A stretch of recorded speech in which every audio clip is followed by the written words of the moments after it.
padahal si suaminya sama anaknya ini udah meninggal. Anaknya sama suaminya itu ternyata kecelakaan. Nah, disitulah kejadian-kejadian kayak aneh-aneh mistis itu bertimbulan ya. Jadi kayak dia itu kayak ngobrol sendiri di WC, kayak nyuruh ngambilin anduk padahal nggak ada orang. Assalamualaikum warahmatullahi wabarakatuh. Kembali lagi sama channel saya ya guys ya. Jadi hari ini saya dapat narasumber dari Mas Eko katanya. Nah, ini ada ceritanya. Jadi ada seorang janda yang stres lalu jadi gila karena kehilangan anak dan suami ya. Mau tahu kisahnya? Ini dia. Jadi kejadian ini udah dari 2018 ya, udah 5 tahun yang lalu. Tapi saya baru dapat ceritanya langsung hari ini. Tadi pagi saya ada yang DM, diceritain lah mau saya undang, tetap dia soalnya jauh. Kalau yang jauh-jauh kita nggak berani undang ya guys ya, karena kan di podcast sederhana ini belum bisa bayar yang mahal-mahal gitu kan. Jadi kejadian ini pada hari Rabu ya, dulu bulan puasa, seminggu sebelum Lebaran. Jadi gini, si suaminya ini ngajak istrinya buat pergi nyari olahan ya, nyari buat buka puasa, nyari kolak, rujak gitu kan. Pergi tuh, tapi si istrinya nggak bisa ikut karena si istrinya itu lagi masak ya. Terus dia ngajak anaknya yang lagi main sama istrinya itu, lagi nemenin si ibunya mungkin ya, istrinya diajak lah. Terus si anaknya itu ikut guys ya, ikut ke bapaknya pergi nyari kolak. Nah, si istrinya nungguin tuh di rumah. Lokasinya lumayan jauh dan emang seperti biasa ya, kalau jam 4 sore itu waktunya orang keluar nyari makanan buat buka puasa. Nah, dan si istrinya ini nungguin nih, kok suami belum pulang-pulang gitu sama anaknya. Padahal udah maghrib, udah buka puasa, udah jam setengah 7 lah. Nyariin tuh, dicariin nggak ada, dicariin ke tetangganya, dicariin ke temennya tuh itu nggak ada, sama sekali nggak ada kabar.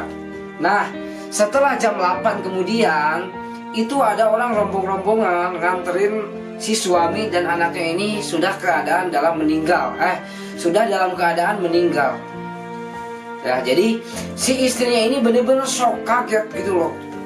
Jadi anaknya sama suaminya itu ternyata kecelakaan, dan kecelakaannya bukan kecelakaan biasa, tetapi terlindas. Jadi kelindas tapi si kepalanya itu pecah. Kepalanya pecah dan dua-duanya itu kepalanya pecah, terlindas truk tanah ya. Terlindas truk tanah ininya sampai gimana, sampai gepeng nih dua-duanya. Pokoknya meninggal dalam keadaan, waduh, tragis banget ya, ngeri gitu loh. Pas begitu datang si istrinya shock, si istrinya kaget ya.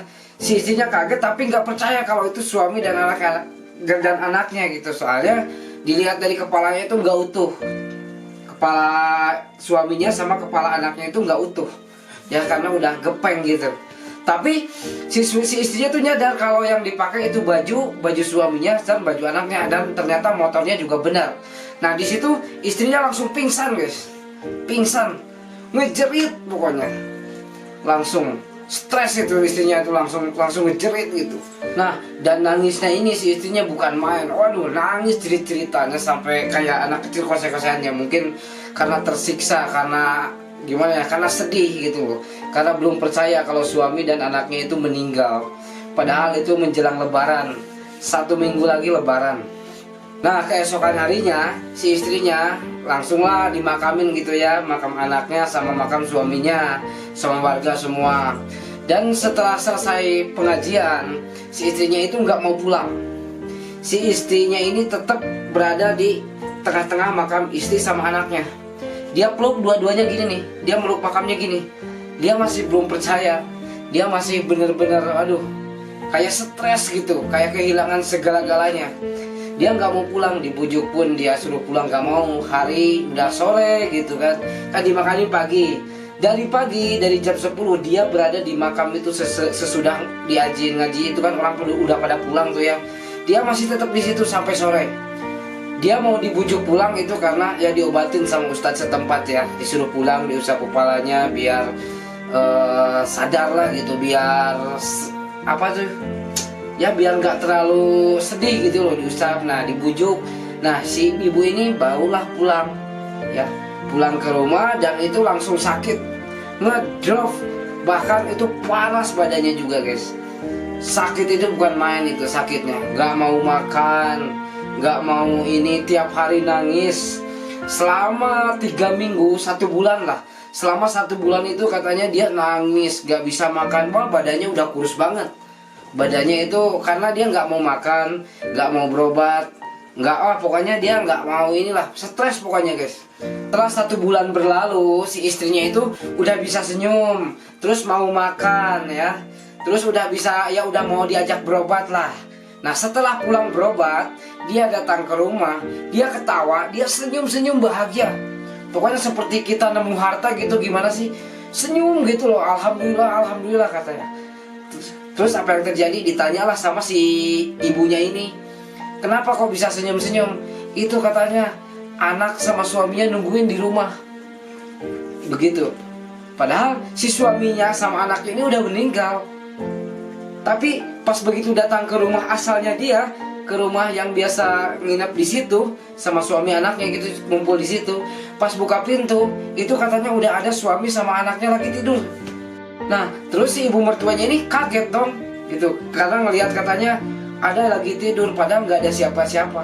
Padahal cuma ada dia sama ibu mertuanya ini, yang si ibunya ini gitu loh, ibu mertuanya. Nah dia kaget, nah langsung lah dia manggil lagi ustadz ya, supaya si istri ini bisa disembuhin lah gitu. Disembuhin lah sama si ustadz ini gitu kan. Nah dia tidur gitu seperti biasa. Jelang 1 minggu lagi, nah di situ si istri ini tingkahnya mulai beda. Seperti dia kalau tidur ngomong sendiri ya, sama guling ngusapin sendiri. Guling, ini guling yang bekas dipeluk suaminya sewaktu masih ada ya. Guling ini dipangku deh gini kayak mangku bayi, karena emang anaknya masih kecil. Gini aja. Nah kayak dia mau nidurin anak gitu. Nah si ibu mertuanya ini kaget ngeliat dia kok gini gitu loh, mangku-mangku guling kayak mangku-mangku apa, kayak gendong anak gitu loh. Nah si ibu mertuanya kaget. Disitulah kejadian-kejadian kayak aneh-aneh mistis itu bertimbulan ya.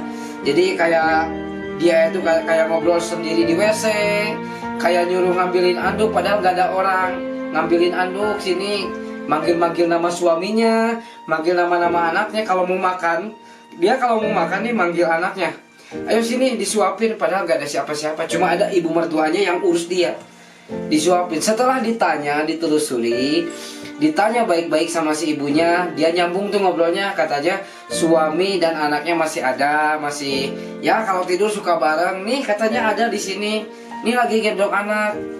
Nah ternyata si istrinya ini sudah ya stres lah gitu. Dan sampai sekarang ya 2023 ini dia keadaannya benar-benar gimana ya, mensedihkan gitu loh. Jadi benar-benar sedih lah ngeliat keadaannya. Dia stres, dia terpuruk. Tapi orangnya gemuk ya, orangnya masih diurus soalnya sama ibunya. Tapi sampai sekarang dia stres, dia kayak orang gila, dia ngomong sendiri, dia apain sendiri, yaitu kejadiannya seperti itu guys ya. Jadi ceritanya singkat tapi ini benar-benar menyentuh gitu loh. Kisah seorang wanita yang kehilangan anak sama suaminya, benar-benar langsung stres. Karena dia pernah bilang katanya, suami dan anaknya itu harta terbesar, harta terindah mereka. Gitu, beda sama laki. Kalau laki tetap ya harta berharga itu cuma ibu, nggak ada lagi yang lain. Ibu sama istri, yang pertama ibu, kan gitu. Nah, jadi saya aja ngedenger kisah ini tuh kayak gimana gitu, kayak wah, kok menyentuh banget gitu. Ini netizen percaya apa enggak? Kalau saya kan sekedar menyampaikan. Jadi buat kalian juga yang punya kisah-kisah horor ataupun mistis sedih, boleh diceritain atau ditulis kolom komentar, atau nanti di deskripsi saya kasih link buat langsung bisa masuk ceritanya ke saya gitu ya. Jadi kayaknya cukup sampai di sini ya, karena ceritanya singkat dan padat gitu, nggak banyak cerita. Padahal dari cerita ini kita juga bisa gimana ya, bisa jadiin pelajaran lah. Jadi bagi kamu yang sering marah-marah nih sama suami, sering ngambek sama suami, itu hati-hati ya. Ketika orang yang kita cintai itu udah nggak ada, disitulah hati kamu tersiksa ya, karena nggak bisa lagi ketemu sama seseorang yang mungkin kamu sayangi, seseorang yang mungkin kamu cintai gitu, karena nggak ada kata. Jadi selama orang yang kamu sayangi masih hidup, nah jagalah perasaannya gitu aja ya guys ya. Jadi nggak banyak komentar lagi. Saya juga nyeritanya agak sedih-sedih sih. Jadi gimana ya, seandainya kalau nasib dia ada di saya juga, saya pasti begitu. Stres, kehilangan anak dan suami. Ya, sampai sekarang si mbak-mbaknya ini, si istrinya ini stres guys, udah nggak bisa diobatin. Tapi setiap hari dia selalu bilang kalau suaminya ini ada nemenin dia. Suaminya ini ada, kalau kita mau makan juga dia selalu ada di sampingnya. Ya, jadi kalau tidur pun dia selalu ketawa, selalu senyum, selalu ngusapin guguling. Yang dikira itu guguling itu anaknya, padahal ya begitulah ya. Jadi ini salah satu kisah benar-benar gimana ya, terharu sih, lain bukan terharu, anjir, gimana ya, sedih banget gitu loh. Waduh. Oke guys, dan mungkin ceritanya singkat ya, segitu aja, nggak panjang lebar lagi. Buat kalian ya, dukung terus channel ini supaya berkembang dan supaya lebih maju lagi. Pokoknya yang punya cerita boleh komen di bawah. Yang punya cerita dari mana saja bisa, kalau kalian minat datang ke sini silahkan. Tempat sederhana kami di sini ya seperti ini. Jadi yang tadi WA-nya benar-benar singkat guys. Jadi ceritanya juga ya segini. Ya, beda sama cerita-cerita yang lain ya, mungkin panjang durasi 19 menit, ini enggak. Oke, dan sekian, terima kasih. Assalamualaikum warahmatullahi wabarakatuh.